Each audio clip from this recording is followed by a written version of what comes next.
Hi guys, welcome back to Football Scrutiny and welcome back to Football Scrutiny off script, where I'm just going to talk about tactics and how they interact with other systems.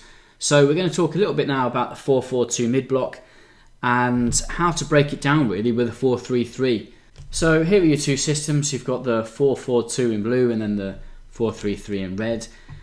As we already mentioned in the previous video, you've got two lines of three, the defenders, the midfielders, and the two centre forwards. So that's your 4-4-2, and then the 4-3-3 consisting of three midfielders. Normally a pivot would be just sitting a little bit deeper than the other two midfielders, and then three forwards.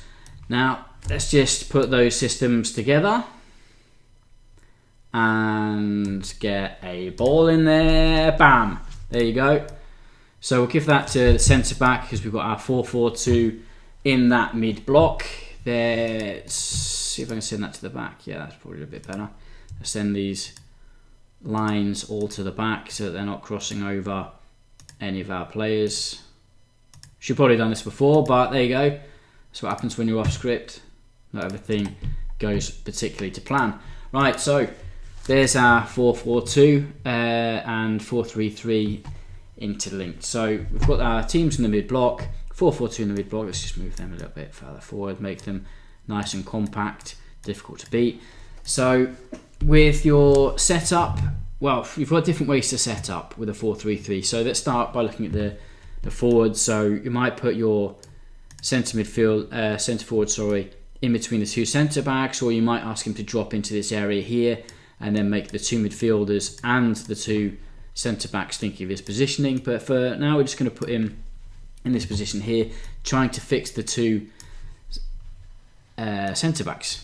So with your wide players or your wide forwards, what positionings do you want them in? Do you want them to play into these spaces in between the lines, or do you want them high and wide, forcing the centre backs, forcing the fullbacks just to be thinking about the positioning of those wide players and therefore creating more space in front of that defensive line? That's up to you really. For now, this example, I'm going to put them here, and this is kind of a little bit like the Barcelona style of play really, where you've got Xavi and Iniesta, the two players there, just holding in behind these players. Why is that important? Because then that's making these two players think about, oh, I can't really go forward. It's also making this player think, well, if I drop into there, he can just drop into that wide space and create a 2-against-1 with my fullback. So by positioning just behind, it's really forcing these players to stay compact into here and really try and prevent them from playing into these players, because obviously if they were to receive in behind that line, then these two players have got a real problem, because you've got 3 against 2 in that area. So I quite like this positioning here with these 8 and number 10 behind that midfield line. The fullbacks, well, as you can imagine, in this mythical half space which people always love to chirp on about, putting them into these channels here. Obviously, I don't particularly like using the word half space. I like to really talk about the positioning of players in between the systems from the opposition. So for me, that is the half space there, in between the 5, 8, 7 and 2. And if the 2 and the 7 are here and the 8 and the 5 are here, for me, that space there in between them is now a half space. I don't particularly like calling it half space. I just like calling it the space in between the lines. So yeah, that's that off my chest. Right, let's carry on. So I like to get my fullbacks high if possible. So what are the options? Well, you've got circulating the ball and trying to find passes in between the lines, which I've already mentioned, can then create a 3-against-2 with these two players here. Because effectively, if you break this line, let's just delete them for a second, and I'll put them back in a minute. Surprised that line stays there. Well, we'll keep that line, it looks alright. So effectively, we've got 5-against-4 there if those 8 and 10 are stuck in between those midfield and defensive blocks of 4, lines of 4. So you've got a 5 against 4 situation. So at any stage that you can find passes in between the 11 and 6 or between the 8 and 7, any passes coming from centre backs or the pivot into this positions here is going to cause a real problem for that back four because you've got 5 against 4. So quite like that.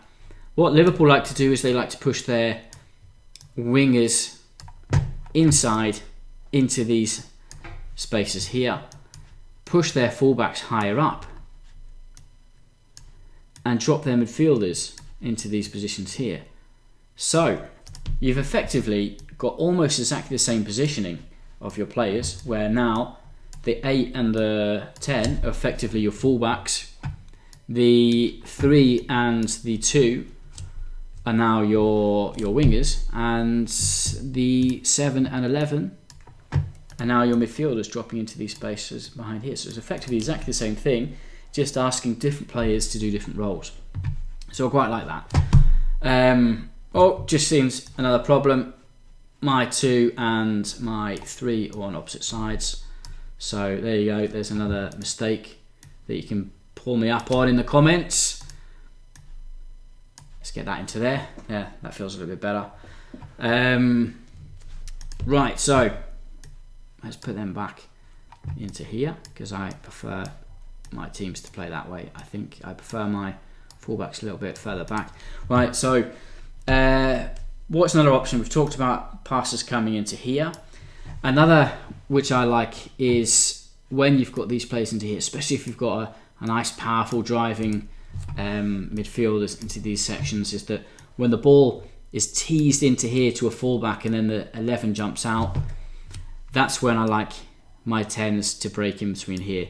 So passes coming into here, if the fullback now comes out, then he can break into this space and cause problems. Obviously the 4-4-2 is going to shift across. Obviously the centre back's going to go with him, but I quite like my midfielders coming into these positions here because now he's goal side of this centre back and you've just got the options of potentially getting in front of him. So quite like that option. So that's number 2 for me.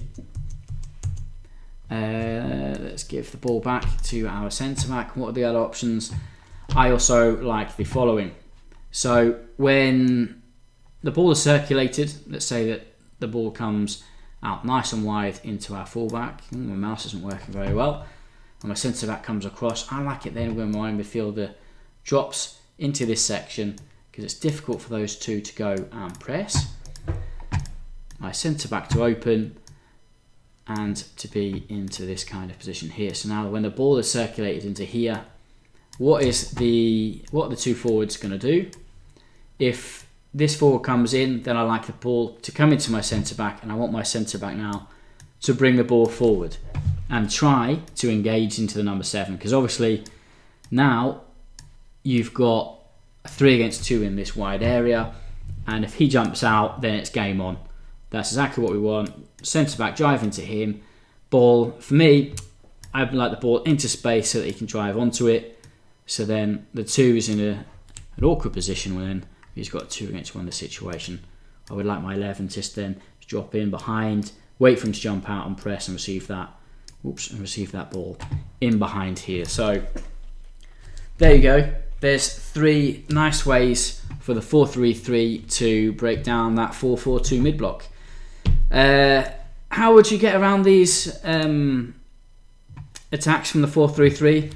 You guessed it, off script, different video, check it out. There will be one which will be how to defend the 4-4-2, how to defend against a 4-3-3 using those same attacks which I've just mentioned.